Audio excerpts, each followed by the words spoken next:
Good afternoon, class. So today is 6th of March and we will have to cover the current affairs of today. The first news is the observation that is given by Supreme Court of India regarding the OTT platform guidelines that the government of India have introduced. Now, I think everything is clear regarding the guidelines, what they have talked about. They have provided three type of regulatory mechanism for the OTT content that is available in the market domain. The first one is the individual complaint box. The second provided the regulatory committee headed by the retired judge of the Supreme Court, and then there were multiple judges who were the member of that particular committee. And third were the person appointed by, not appointed by the government, but the government will be hearing that particular complaints, and they are the appellate complaint that will be coming from first tier and second tier. You can't directly go to the third tier. Now, these are some of the issues that were currently going. Now, in that particular background, the Supreme Court judge have made a remark that the protection that were basically provided by IT guidelines for intermediary and digital ethics code does not cover all the aspects of the OTT platforms. In the context, there was a Supreme Court judge who have made a comment that there are pornographic material or pornographic content that was available on some series such as Amazon and the Amazon Prime and the Netflix, and maybe to some part they also depict the same, but then there are some things that cannot be basically depicted without making realization that these things are happening directly or indirectly, because it is the uh, freedom of a particular individual to actually represent something that he want to basically uh, make people realize that what is the agony sheer belief or whatever, or whether it was the need of the script that was being uh, basically expressed in an art form. Now, these are certain other issues that are currently going. Mr. Rotugi, who was fighting, he was the former, I think you already know, the Attorney General of India. He resigned from the Attorney General of India. He was representing Amazon. He said that the 3,000 or all the movies that are available on the Amazon, 10,000 movies that are available, does not contain any pornographic material. To this, the government lawyer have said that maybe the intention of the Supreme Court judge was that it was depicting a pornographic culture, was represented in a type of a pornographic content, not so to say that it is a porn that was uploaded by Amazon. So there is certain element of it that is currently reflected in the online platforms. Now there are stringent norms that are needed, and they have said that the government has not done anything. They have only provided mere guidelines, and the regulation of the law is certainly different as compared to the regulations that are provided. And the government need to take a step further so that a particular law could be protected, could be provided in place that will provide mandatory restrictions on the obscenity and the vulgar content that is uploaded by them. So these are some of the things that they are currently going on. Now there will be different debates regarding this, that whether there is a jurisdiction of Supreme Court to interfere directly into the freedom of expression, because on one hand you say that the Supreme Court is the guarantor of the freedom of protection, and on the other hand you are basically containing the basic aspect of the freedom of expression. Now, to understand that, you should understand that none of the rights that are inscribed in the Constitution are free from any of the restriction. Every right is qualified, and not many rights are uh, completely veto of a particular person against any other person.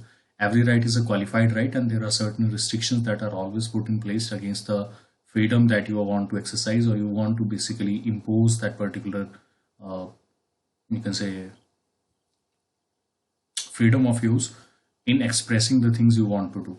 So I hope this is clear.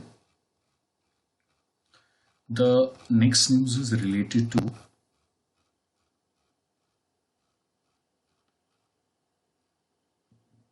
new space. Now, what is this new space? So I hope you remember, recently I told you this is New Space India Limited, that is the new domestic arm of the ISRO that have basically developed the PSLV. This was the full-fledged mission of PSLV, in which the jurisdiction currently, or uh, the satellite launch vehicle, that is the Polar satellite launch vehicle, was completely manufactured by NSIL. Now there are two already arms that are existing in India. One is the Antrix and second one is the NSIL. What is the difference between these jurisdiction between the two arms of the ISRO? We still do not know. There are two private companies, that is the public sector enterprises or the public sector units, in which the government of India fully owned them, and they are not open to the public. There is another agency called as InSpace. This is India Space Promotion and Authorization Center. Its works for regulatory and also the disputes that are arising between the different companies regarding the amicable solution and fast solution. So these are the three companies that are currently working under ISRO. Now, what is the problem here? The problem here is these two person, sorry, not these two person, but the article is written from this particular concept that the possibility of exploring the spaces, not only from the commercial purposes in which the satellite launch is the only business, we can also conduct other businesses. For example, space tourism could be one option in which if the person want to space, they can be launched to the space. There could be other option if you want to see or launch your particular bandwidth that you want to have. There will be certain specific corporates who will be wanting their own satellite. There will be certain big persons who want their own satellite for their own communications. These are some of the things that ISRO could look for, and they can contain this prospect. Apart from that, the business that is available in India can also be extended to the other part of the world, because India provides a cheaper facility for launching all the satellite activities to the space, and that have actually increased manifold over the years, as we have seen in the case of Brazil. For the very first time, the Brazil have also acknowledged the fact that India is now a major space partner of Brazil, and in the upcoming time there will be more collaboration and more cooperation between the two countries regarding the satellite launch of the country of Brazil from the helipad facility that is available in, sorry, not from the helipad but from the launchpad facility that is available in the Indian subcontinent. So I hope this is clear.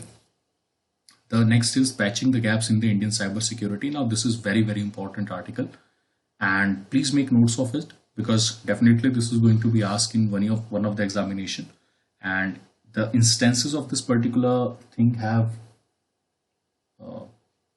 increased manifold over the years. First of all, let's discuss the issue. What is the issue here? Now, I think recently we have talked about two things. There was a report that was given up by the American authorities in which they have said that when the power failure happened in the districts of Maharashtra, in Mumbai and the region, in the nearby region, and everything want to halt for a certain period of time. At that particular time, the agency that was involved was the Chinese agency, and the Chinese country, the originator was located in the Chinese country. So basically what the American wanted to imply, that it was China that led to the structural disruption of all the power facilities that were available in India. Secondly, there was another attack on the nuclear power plant that is located in Tamil Nadu called as Kundakulam, and the Russians have denied it, the Indians have denied it, but there are certain reports that are available in the public which say that up to certain extent there was a damage that was conducted online on these particular facilities. Now, what is the issue here? So the main issue is cybersecurity. I think by this particular amount you are able to get that we are talking about cybersecurity. Now, what are the threat that is posed by cybersecurity? Now, I'm going slightly away from the article so that a better context of the picture could be clearer to you. So if you see this particular picture of the cybersecurity, some years before, this was not even a prospects that the country could fight for. There were three fronts that were readily available to us. They are still existing today. One is the maritime front, the second one is the Air Force front, and third one is the land border front. That is the Army, Navy and Air Force generally dealt with that. Afterwards, there are multiple fronts that are getting opened. Now, as everything is connected, the power grids are connected. There are different things that are joined with one another. Data is the new norm. So there are certain multiple aspects of the infrastructure activities that are linked. For example, when we say infrastructure activity, it is not only limited to only electricity sector, where it is connected online by several measures and several things. There are other aspects. For example, the trains are connected. They are running on electricity. They are being programmed and taken care of by a centralized control institution. Secondly, there is the pipeline facility or the gas facility which operate from one place to another. There is the traffic signals who are being used in a particular city. Everything is connected and everything is having communication with some other part. Now, sooner or later, we are also going to have certain self-driving cars who will be running on the roads. Now, that will create whole sort of problem for whole of the people in India. Now, to understand this particular fact, please understand the world is going to be more connected in the upcoming time, and the threat away from the three areas that we have generally seen in the case of war will also emanate to certain other areas, which one of includes cybersecurity. The other are the space technology. You can also say the space is the new area where other nations could fight. The satellite destruction is another. Then we have also damaging the internet. That is another part. Damaging the stock market, the financial market, damaging the banking sector, killing the people, securing the assets, or confiscation of certain assets abroad. So these are some of the things that may be taken as different country as a front. Now, let us talk about the issues that we have to understand here. So first of all, when we talk about the location with case to cybersecurity, in the internet world that is generally hidden from all the people, there are false flag attacks that are currently happening. There is routing, rerouting, and jumping servers. That is one of the facility in which, if most of the locations are going to China, it may not be a possibility that the attack have itself started from China, because the dark web have taken such a deep roots in everything that you do not really know that from which country the attack has been emanating. Now, there could be a very well possibility that the attack that is currently committed on your country have originated from some other country and then it bounced from some other country. For example, if America wanted to shut down the Indian infrastructure or Indian stock exchange, they would definitely reroute that particular attack from China, so that China and India would be involved in a spat, and as they will try to fight with one another, it will America who will be gaining. So we have to be very critical of the fact that whether the information that is available to us is currently available. Now for this, there is in India, we have a national cybersecurity coordinator. We also have a computer emergency response team that is basically protecting all the infrastructure that is available in India, and that is made available at the highest of the level, or the operation activity of this particular organization is conducted at a highest level, at the PMO level. Apart from that, Ministry of Defense have also Defense Cybersecurity Agency that looks out all the communication that is currently established among all the three forces, because every force have their own aeroplanes, and if they can be controlled and connected by somewhere and somebody else, because now we are operating drone, they are completely electronic system and they are being operated from the laptops and all other things, so they could be controlled by some other hacker directly or indirectly. So these are the things that we should avoid, and these are the things that we should work upon. Now, what are the things that are needed? Please understand the prospect of this cybersecurity disguise. If a particular country, let's say USA, have conducted an attack on India by the disguise of China, there is a possibility that India and China could fight with one another. Now it is for every country to basically make secure the online communication, engage with another, provide information, look out for the loopholes, and if there is any crime that is being committed, if not from the government agencies or even the private individuals, these individuals are needed to be brought down to the forefront, so that the justice can be done for the country, the damage that had been incurred on them. So these are some of the issues that are there. Apart from that, we do not have a type of a doctrine that we have established in the case of cybersecurity. So the one suggestion these two persons have given, that in the case of nuclear warfare, as we have explored, that nuclear warfare is basically necessary for any kind of deterrence, so that the other country will not attack on us. Because as we develop nuclear weapons, China and Pakistan were taken care of in a single context. We will talk about this in India since independence, but I hope you understand the context, that what was the need of the development of the nuclear warfare. The nuclear warfare was basically ensuring that in the context of the power, the individuality of a particular nation can only be ensured if we possess the power. Although we do not want to use it at the first place, but we will use it if any damage of such kind is being committed on us. So that provided a sense of security to the Indian people.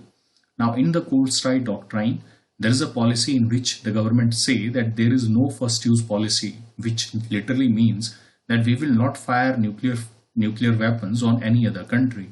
But the second point says that if a particular country attack us with the nuclear weapons, there will be retaliation, heavy damage, and maximum pressure will be generated on other countries, so that maximum damage could be done or could be inflicted. So these are some of the doctrines that we had in the nuclear prospect. These two persons says that we need a similar type of doctrine, so that the other nation, if they are trying to do it intentionally or unintentionally, they should be wary of the fact that this is what the India's policy is. If you attack our systems or the systems that are in place controlling the power, electricity, train, automobile, mobility systems, then there will be attacks on your systems also, and they will be retaliatory attack with highest of order. Apart from that, there is need of an international collaboration of all the people, so that all the people who are getting affected directly or indirectly by the cyber attacks, whether by the individual, whether forced by the communication agency, or whether for the surveillance type, these are the things that we need to investigate and collaborate upon, and an international agency or international convention needed to be basically implemented so that all countries would be basically do not take that path in damaging the infrastructure or damaging the economic activity, financial activities, or by any form through the cyber crimes that are generally committed. Now, apart from that, the countries why they are not doing it, because secrecy can be used as an advantage in the cyber platform. If you are using it as secret weapon, then it can be tried to basically inflict damage on other country. For example, there is a possibility that we can hack. Recently, we have seen they were increasing uh,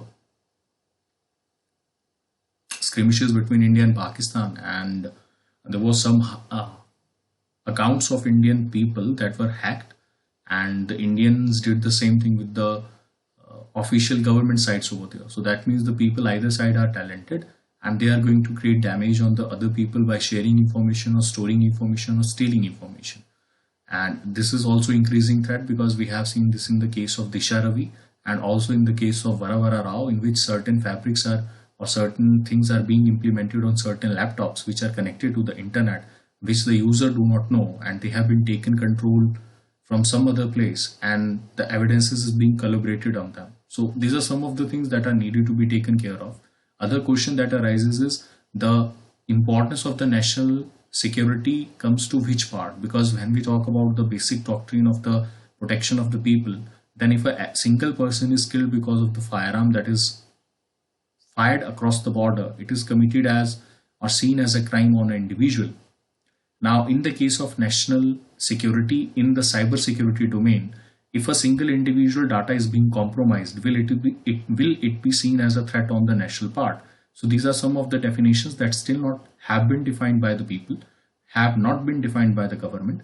There is immediate need for basically converging on this particular issue, have a discussion regarding whether we need a national policy, whether we need a national policy or national doctrine on the cyber security, whether the protection of individual data is more important, or maybe there is a difference between the government or the individual. Maybe the data, if it give benefits, should only be protected of the individual. These are some of the issues that we have to debate. Okay, so I hope this is clear. The next one is the Kremlin buzzword now in Russia looking east. So what is the issue here? No need to go into detail. Only two part you have to understand. First of all, go on geography and see where the Ural mountain lies. Ural mountain basically separate the continent of Asia with continent of Europe, and you can simply say that Russia lies in two continents. I think you all know that information. Now the issue with the European Union is that European Union have always pushed for democracy in Russia, but as Russia tried to basically implement its policy on Syria or in Ukraine, then that has been called as a meddling by the European Union. Now in that particular case, there was an inequality of sovereignty between the two nations, and they did not see each other on equal terms. Now this is the same classic case that I can interfere in I can basically export my idea of democratic value, my rule of law into your country. But if you want to push something into ours, then it will be termed as meddling and termed as basically the tyranny of the justice. So you should not be allowed to do it. Now, in that particular part, the context are changing. Earlier also, there were two things that were created. The European Union wanted basically make the Russian leadership more accountable, more liberal, and also more democratic in process, which they have failed miserably, because we have seen there are no human rights protection still in Russia. The opposition leader Navalny, who is the biggest opposition leader right now, he has been sentenced to jail for approximately 1.5 years by the leader over there, that is Mr. Putin. He have consolidated his position for the next 15 years. These are some of the things that are currently going through. Now, apart from that, there are other issues that are needed to be debated.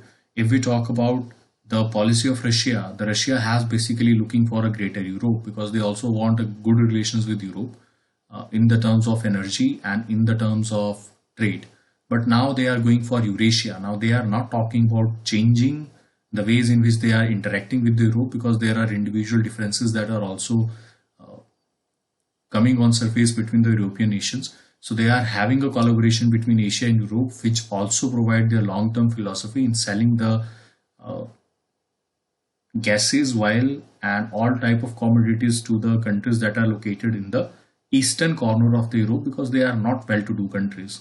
For a major part of the century, the dictation of the western part of Europe have dictated all the terms of the European Union, and the other countries have merely followed whatever the western part of the European Union have said. For example, Germany, Britain, France, whatever they have said, everybody have followed them.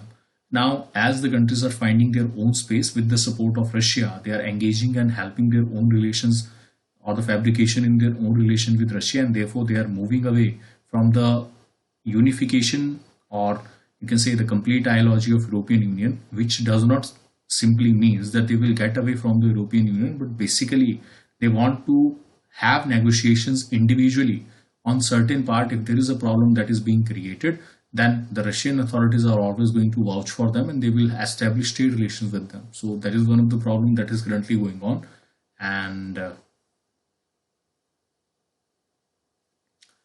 they are looking east, I think, but the countries are looking east. This is what we are basically talking about here.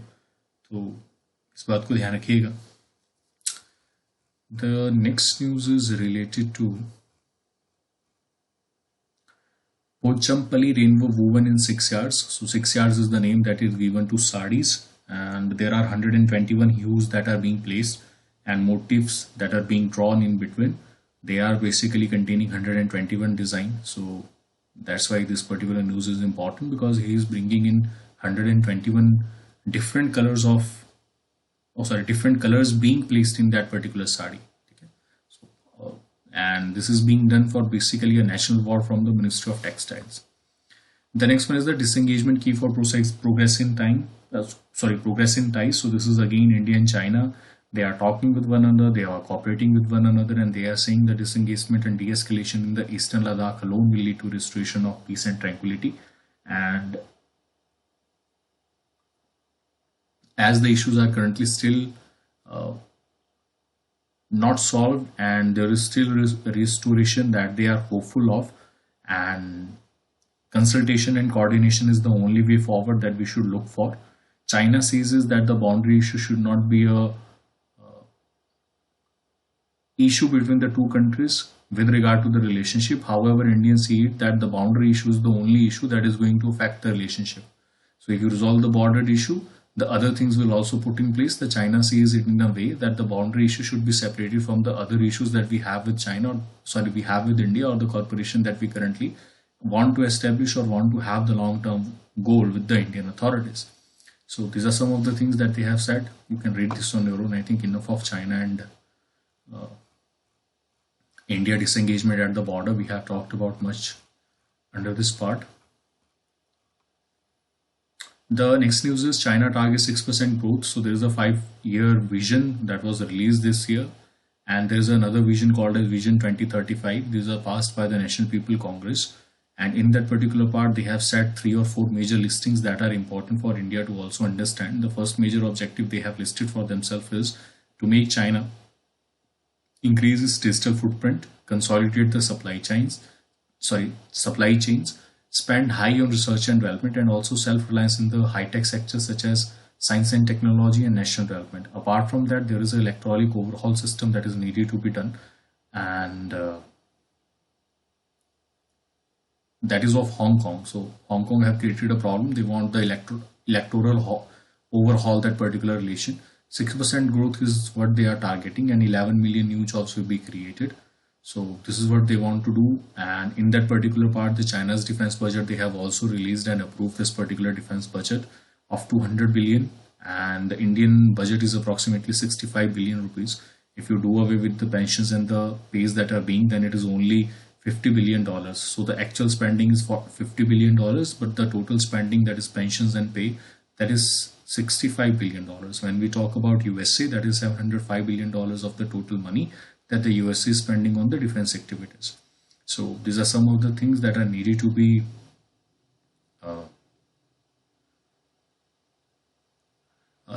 understood directly or indirectly. So I think you should also know about it.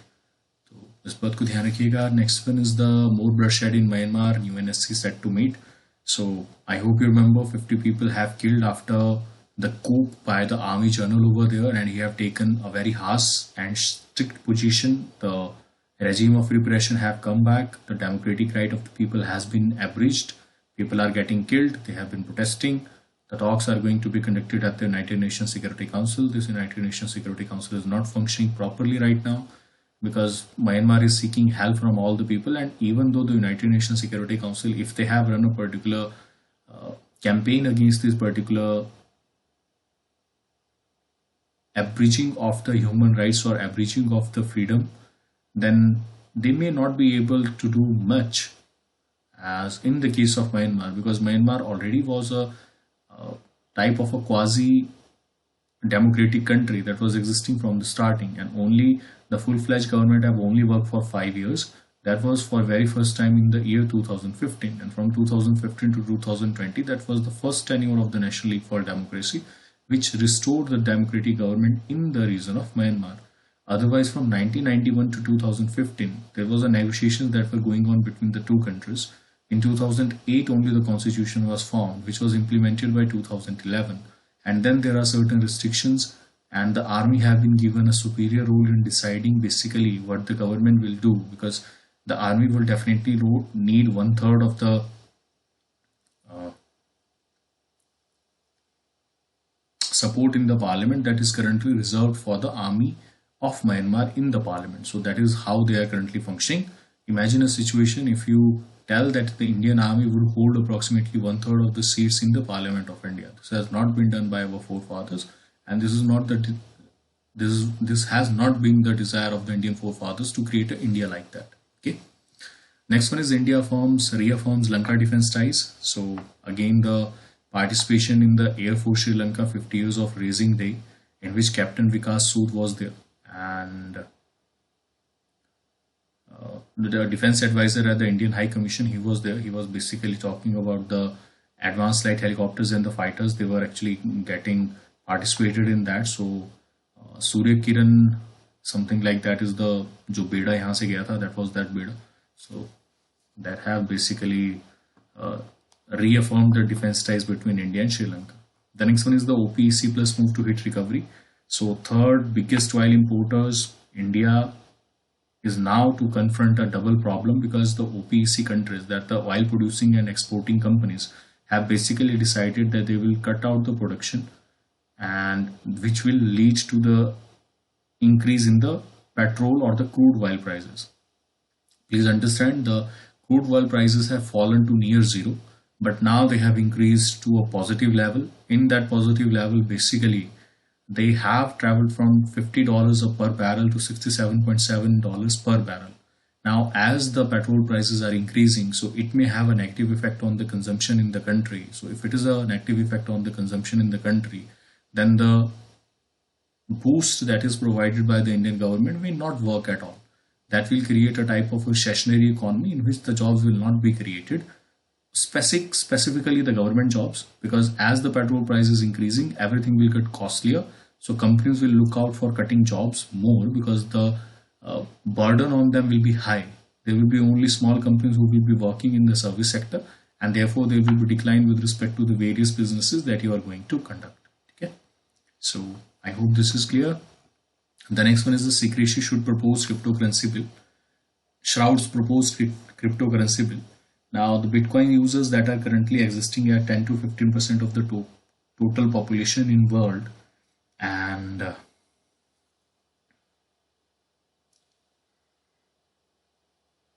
approximately 10 million buyers and sellers in India, they have said basically that the decision of the government to basically not give away all the draft articles that are related to the control of the Bitcoins in India is highly pathetic. It shrouds on the proposed cryptocurrency bill, that what the government intends to do and what are the intentions of the government. We are hoping that every bill regards to the cryptocurrency should be put out in open, but the government have kept mum on this, and they have not given any